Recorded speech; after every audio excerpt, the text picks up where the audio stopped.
എല്ലാവർക്കും നമസ്കാരം. അപ്പോൾ നമ്മുടെ പുതിയൊരു വീഡിയോയിലേക്ക് എല്ലാവർക്കും സ്വാഗതം. ആദ്യമായിട്ടാണ് നമ്മുടെ ചാനൽ കാണുന്നതെങ്കിൽ ഒന്ന് സബ്സ്ക്രൈബ് ചെയ്ത് സപ്പോർട്ട് ചെയ്തേക്കണം.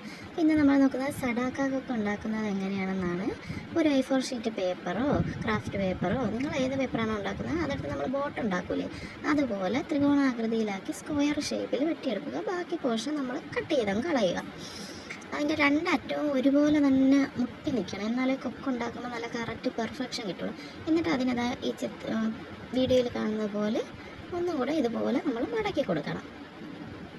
മടക്കി കൊടുത്ത് നമ്മൾ നന്നായിട്ട് ആ മടക്കുകൾ പ്രസ് ചെയ്ത് കൊടുക്കണം. കാരണം ഈ മടക്കുകൾ നമുക്കിനി അത് കാണാൻ പറ്റണം, അത് വെച്ചാണ് ഉണ്ടാക്കുന്നത്. എന്നിട്ട് ആ പേപ്പറിനെ നമ്മൾ നിവർത്തുമ്പോൾ നമുക്കൊരു ചതുര ഷേപ്പിൽ കിട്ടുമല്ലോ. അതിനെ നമ്മൾ നേരെ മടക്കണം. ഒന്നും കൂടി ബോട്ടൊക്കെ ഉണ്ടാക്കാനായിട്ട് നമ്മൾ നേരെ മടക്കത്തില്ലേ, അതുപോലെ തന്നെ നേരെ 4 മൂലയും ഒരുപോലെ തന്നെ മുട്ടണം. അല്ലെങ്കിൽ നമുക്ക് ഒരിക്കലും നല്ലൊരു ക്രെയിൻ ഉണ്ടാക്കാൻ പറ്റത്തില്ല. അതുകൊണ്ടാണ് ആദ്യം മൂല 2 പിടിച്ചിട്ട് വേണം നന്നായിട്ട് മടക്കണം. എന്നിട്ട് അതിനെ ഒന്നും കൂടി മടക്കണം 2ആയിട്ട്. കറക്റ്റ് ബോട്ട് ഉണ്ടാക്കുന്നത് അതുപോലെ തന്നെയാണ് ഈ സ്റ്റെപ്സ് എല്ലാം വരുന്നത്. ഒന്നും കൂടി ഇങ്ങനെ മടക്കുന്നു. എന്നിട്ട് നമ്മൾ എന്ത് ചെയ്യണം, ഈ പേപ്പറിനെ നോക്കുമ്പോൾ നമ്മൾക്ക് കുറേ ചുളിവുകളും മടവുകളും ഒക്കെ കാണാൻ പറ്റില്ലേ. അതിൽ നേരെയുള്ള മടക്കില്ലേ, നേരെ പോയേക്കുന്നത് അതിനെ നമ്മൾ അകത്തോട്ട് മടക്കണം. നേരെ പോയേക്കുന്നത് 2ആയിട്ട് ക്രോസ് ആയിട്ട് പോയിട്ടുണ്ട് 2 മടക്ക്. അതിൽ ഏതെങ്കിലും 2 മടക്കിനെ നമ്മളിതേ ഈ പിക്ചറിൽ കാണുന്നത് പോലെ അകത്തോട്ട് മടക്കണം. പുറത്തോട്ട് മടക്കി കൊടുക്കരുത്, അകത്തോട്ട് വേണം മടക്കാനായിട്ട്. അകത്തോട്ട് മടക്കി 2ഉം കൂടെ ചേർത്ത് വെക്കണം. എന്നിട്ട് നമ്മൾ ഇതുപോലെ പ്രസ് ചെയ്ത് കൊടുക്കണം. 4 അറ്റവും ഇതുപോലെ നന്നായിട്ട് പ്രസ് ചെയ്ത് തേച്ച് കൊടുക്കണം. എന്നിട്ട് നമുക്കൊരു തുറന്ന പോർഷൻ കിട്ടും. ഇത്രയും ചെയ്തിട്ട് കണ്ടോ, ഓപ്പൺ ആയിരിക്കുന്ന പോർഷൻ കണ്ടോ. ഈ ഓപ്പൺ ആയിരിക്കുന്ന പോർഷനെ നമ്മൾ ഒന്നും കൂടി ഇതുപോലെ മടക്കി കൊടുക്കണം. ത്രികോണാകൃതിയിൽ ഇങ്ങനെ മടക്കി കൊടുക്കണം. അതിൻ്റെ എഡ്ജ് നന്നായിട്ട് നോക്കി തന്നെ മടക്കണം. ഇതിൻ്റെ ഒരു 2 വശവും മടക്കണം. ഈ സൈഡ് അതുപോലെ അപ്പുറത്തെ സൈഡ് ശ്രദ്ധിച്ച് മടക്കിയാലേ ആദ്യം കുറച്ച് പാടായിട്ട് തോന്നിയെങ്കിലും ഒരു 3 എണ്ണമൊക്കെ ഉണ്ടാക്കുമ്പോൾ പിന്നെ നമുക്ക് എളുപ്പമായിട്ട് തോന്നും. ഇത് നമുക്ക് സ്കൂളിൽ ഉണ്ടാക്കിക്കൊണ്ട് പോകാൻ പറ്റും. നാളെ ഹിരോഷിമ ഡേ അല്ലേ, അപ്പോൾ കൊക്കുകൾ ഉണ്ടാക്കി കൊണ്ടുവരാൻ പറ്റും. അപ്പം ഞാൻ ഇതൊരു വീഡിയോ ആയിട്ട് ചെയ്തേക്കാം. വേറെ ആർക്കെങ്കിലും ഉപകാരപ്പെടുന്നെങ്കിൽ അവരും കൂടെ ചെയ്യട്ടെ എന്ന് വിചാരിച്ചു. ഇതുപോലെ 2 സൈഡും മടക്കി കൊടുക്കണം. ഈ സഡാക്കോ കൊക്കിന് പിറകിലൊരു വലിയ കഥയുണ്ട്, അതൊക്കെ എല്ലാവർക്കും അറിയാമായിരിക്കുമല്ലോ.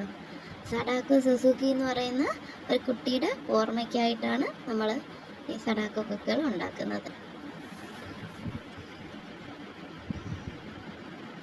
എന്നിട്ട് ബാക്കി വന്ന പോർഷൻ നമ്മൾ ഇങ്ങനെ മടക്കിയിട്ട് അതിനെ നമ്മൾ നോക്കണം. ആ മടക്ക് നമുക്ക് കാണാൻ പറ്റണം, അതുകൊണ്ട് നന്നായിട്ട് തേച്ച് കൊടുക്കണം. എന്നിട്ട് നോക്കിയിട്ട് ഈ 2 സൈഡും ത്രികോണാകൃതിയിൽ മടക്കി 2 സൈഡും തുറന്നിട്ട് നമ്മൾ അവിടെ തന്നെ വിരലിങ്ങനെ പ്രസ് ചെയ്ത് വെച്ചേക്കണം മടക്കിൻ്റെ അവിടെ. എന്നിട്ട് അകത്തുനിന്ന് ഒരെണ്ണം ഇങ്ങോട്ട് വലിച്ച് വള്ളം കണക്ക് നീട്ടി കൊടുക്കണം. എന്നിട്ട് 2 സൈഡും നമ്മൾ ഒരുപോലെ മടക്കി വെക്കണം. കറക്റ്റ് ഒരു വള്ളത്തിൻ്റെ ഷേപ്പിൽ തന്നെ കിട്ടും നമുക്ക് അതങ്ങനെ തുറക്കുമ്പോഴത്തേക്ക്. എന്നിട്ട് 2 സൈഡും ഇതുപോലെ ചേർത്ത് വയ്ക്കണം. അതുപോലെ സെയിം സ്റ്റെപ്സാണ് ബാക്ക് സൈഡും ഇതുപോലെ വയ്ക്കുന്നു. നമ്മൾ ആ വിരൽ അവിടെ വെക്കണം. എന്നിട്ട് വേണം ഇവിടുന്ന് പേപ്പർ അങ്ങോട്ട് വലിക്കണം. നന്നായിട്ട് വലിക്കും, കീറി പോരുത്. നന്നായിട്ട് വലിക്കുമ്പോഴത്തേക്ക് പിന്നെ നമുക്കിതുപോലെ വള്ളത്തിൻ്റെ ഷേപ്പിൽ കിട്ടും. അത് നമ്മൾ ഇതുപോലെ സൂക്ഷിച്ച് മടക്കി എടുക്കണം.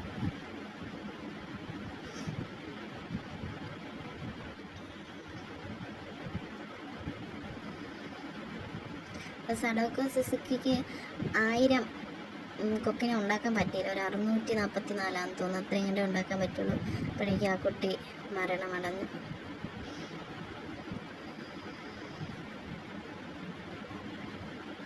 എന്നിട്ട് ഈ തുറന്നിരിക്കുന്ന 2 പോർഷനും അടുപ്പിക്കണം. ഇത്രയും ചെയ്തിട്ട് എന്നിട്ട് നന്നായിട്ട് തേച്ച് കൊടുക്കുക എല്ലാവരും. എന്നിട്ട് വലത് കൈ നമ്മൾ പ്രസ് ചെയ്ത് പിടിച്ചുകൊണ്ട് ഇടത് കൈ പ്രസ് ചെയ്ത് പിടിച്ചുകൊണ്ട് വലത് കൈയുടെ ആ പോർഷനില്ലേ അത് നമ്മൾ അതിൻ്റെ കൊക്കിൻ്റെ വായില്ലേ, ഏത് പോർഷനാണ് നല്ല കൂർത്തിരിക്കുന്നത് അത് കൊക്കിൻ്റെ വായായിട്ട് ഇതുപോലെ ഒന്ന് വലിച്ചു കൊടുത്താൽ മതി. അപ്പോൾ അത് നമുക്ക് കൊക്കിൻ്റെ വായാക്കാം. എന്നിട്ട് ജസ്റ്റ് ഇങ്ങനെ ഒന്ന് വലിച്ചിട്ട് നന്നായിട്ട് തേച്ച് കൊടുക്കുക. അതുപോലെ തന്നെ ഇപ്പുറത്തെ പോർഷനും അതുപോലെ വലിച്ചെടുക്കുക. അത് നമുക്ക് ഒരെണ്ണം വാലായിട്ട് കൊടുക്കാം, ഒരെണ്ണം കൊക്കായിട്ട് കൊടുക്കാം. എന്നിട്ട് നമുക്ക് അതിൻ്റെ വായുടെ പോർഷൻ നമ്മുടെ കൈ അകത്തോട്ടിങ്ങനെ വെച്ചുകൊണ്ട് ഇങ്ങനെ മടക്കുമ്പോഴത്തേക്ക് വായുടെ പോർഷൻ വരും. എന്നിട്ട് ബാക്കി കിടക്കുന്ന ഈ പാർട്സില്ലേ അതിന് നമ്മൾ തിരിച്ച് മടക്കി കൊടുക്കണം. അതാണ് അതിൻ്റെ ചിറകായിട്ട് വരുന്നത്. അതുപോലെ തന്നെയാണ് അപ്പുറത്തെ സൈഡും തിരിച്ച് മടക്കി കൊടുക്കണം. അപ്പോൾ 2 ചിറകായി. ഇനി നമുക്കൊരു കണ്ണും കൂടെ വരച്ച് കൊടുക്കുമ്പോഴത്തേക്ക് നമ്മളുടെ സഡാക്ക കൊക്ക് ഇവിടെ റെഡി ആയിട്ടുണ്ട്. ഇത്രയേ ഉള്ളൂ. നമ്മൾ കുറേ കൊക്ക് ഉണ്ടാക്കിക്കൊണ്ട് പോകാനായിട്ട് നമ്മൾ കുറേ കൊക്ക് ഉണ്ടാക്കി വെച്ചിട്ടുണ്ട്. അത് ലാസ്റ്റ് കാണിച്ചു തരുന്നതായിരിക്കും. അപ്പോൾ അമേരിക്ക ജപ്പാനിലെ ഒരു അനുഭവം വിട്ട് അതിൻ്റെ അപ്പോൾ ഒരു 2 വയസ്സേ ഉള്ളായിരുന്നുള്ളൂ സഡാക്കയ്ക്ക്. അന്ന് വലിയ പരിക്കുകളൊന്നും കുട്ടിക്ക് ഇല്ലായിരുന്നെങ്കിൽ ഒരു 12 വയസ്സായപ്പോഴത്തേക്ക് സ്കൂളിൽ ഒരു ദിവസം കുട്ടി തലകറങ്ങി വീണ്. അങ്ങനെ നോക്കുമ്പോഴാണ് കുട്ടിക്ക് അർബുദമാണെന്ന് അറിയുന്നത്. അങ്ങനെ ആശുപത്രിയിൽ ഇരുന്ന് കൊണ്ട് അത്രയും വയ്യാഞ്ഞിട്ടും കുട്ടി ജപ്പാൻകാരുടെ ഒരു വിശ്വാസമാണ് 1000 കൊക്കുകളുടെ ഉണ്ടാക്കുക എന്നുള്ളത്. 1000 കൊക്ക് ഉണ്ടാക്കിയാൽ നമ്മൾ വിചാരിക്കുന്ന ആഗ്രഹം നടക്കും എന്നാണ് ആ വിശ്വാസം. അങ്ങനെ കുട്ടിക്ക് 644 കംപ്ലീറ്റ് ചെയ്യാൻ പറ്റുള്ളൂ. അപ്പോഴേക്കും കുട്ടി മരണത്തോട് എത്തിയിരുന്നു. മരണം കുട്ടിയെ വിളിച്ചിരുന്നു. ഇതാണ് ഞങ്ങൾ ഉണ്ടാക്കിയ സഡാക്ക കൊക്ക്. അപ്പോൾ നാളെ സ്കൂളിൽ ചെന്നിട്ട് ബാക്കി കാണിച്ചു തരാം. ബൈ.